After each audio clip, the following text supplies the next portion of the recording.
Welcome to my vlog. Welcome to another cooking vlog. Laksa white ang gamit ko dito sa noodles ko. I really don't I don't know. We read the direction but I don't know. I don't understand these all things. But my kitchen, my rules. So I will do an experiment this one because we shocked. Look at that, how only this one, we said only this one for how much, I mean, but very thick, oh, look at that. And this is the paste. Mark said that while he was reading the thing, what is inside, paste, I don't know. And this is what pie? Laksa premix.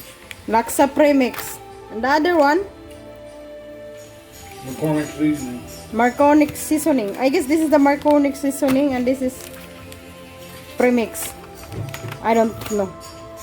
And since I have an spaghetti and we look it so little with this one, so I'm thinking to add with this one because my gulay, I don't like heavy, you know, heavy taste, like too much creamy. Unless if it is needed, you know, for something like a recipe. But I'll see how it works. And I have a chicken because here in the picture it must be shrimp. Since my husband don't like shrimp, so I replace chicken, breast chicken. So now, hello doy doy, hello. Putin, doy yan. I am here boiling water. I put only oil. I put oil. I don't put salt with this one because I'm afraid with it's all seasoning here, maybe it tastes, not sure what taste it is. So see here, I'll see later. We boil already the noodles, especially the spaghetti noodles and the laksa noodles we put all together there. I don't know if there's any way, maybe this is the one. And my butter and my chicken, I cut slump, you know, slice my chicken. I cook it here. It's just like it's this one.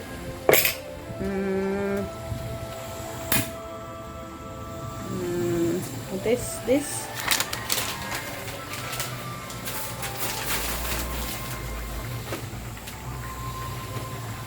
a lot maybe. Oh, chicken is little only. I'll fry with some butter with that chicken. Cook it. And I'll add the seasoning there. I'll see this one. I'll add later if needed to add butter, then I'll add later. By the way, the noodles is 250 grams and the laksa noodles. So here you go. The mixtures, the two packet all powder. Mix this one all together with 3 cups of water. That's what Mark said because he's the one who read. If there is something wrong, it happened with this one, blame Mark. He's the one who read the instructions. So my chicken is ready already, that I mixed with, I just fry with little fry with this one with butter, and with this one it's almost done. I'll throw the water and mix all together here. So I'll see. Here you go. After I drain the water, leave some water, then the chicken I add on her, and this is the mixture, the 3 cups, those powders. So I add her. Sweetie, pie. Daddy Mark! What? I still continue to cook?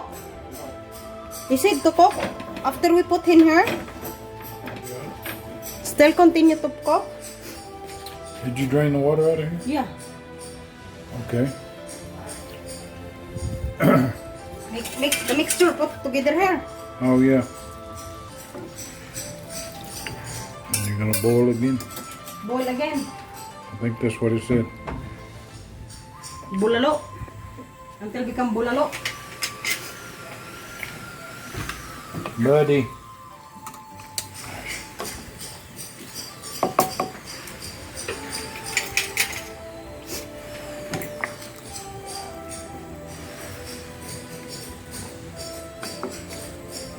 Look at that mixture. Only one packet of noodles they put. Yeah, I know. What if, Well, I don't know what that other stuff's gonna do once you boil it either. That what you call it pre-mix. I don't know what the purpose is of that one. I see the taste of this one.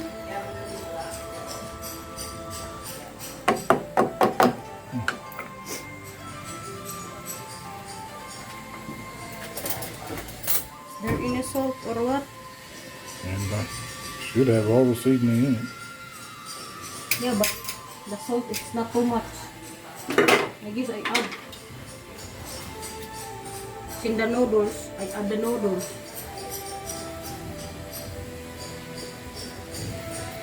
Wish we can find another Himalayan salt. Where did I buy the last time?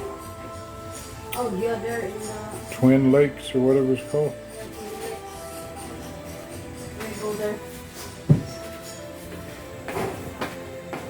So we will wait to be cook this one. Yeah. Until how many minutes? I don't know. I have to look. Okay, close na. Yeah, but soup, but not too much water. It's just like this, you know. Yeah, look at the picture. Yeah, look at the picture. Yeah. Look at. I even add this one with salt. Look at the Oh picture. yeah, that looks kind of like that. Yeah, It's just, it's not. Yeah, It's the not. noodles It's not. It's not too much water like Filipino soup. A lot of too big. maybe people in Indonesia don't eat so much. And so, I guess this is done. Our food ni Mark. Our food trip now. And then, this pest have ginamos here. So, my husband don't like this.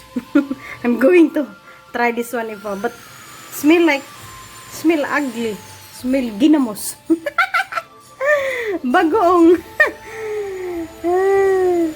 But I guess I tested it's chili. Yeah. Chili, but yeah, there's something like because it's like an shrimp pest, sambal pest they said. So that's it. Thanks for watching. Please subscribe, like, share, comment if you can. And please watch completely the video. Grace and peace. Grace and peace.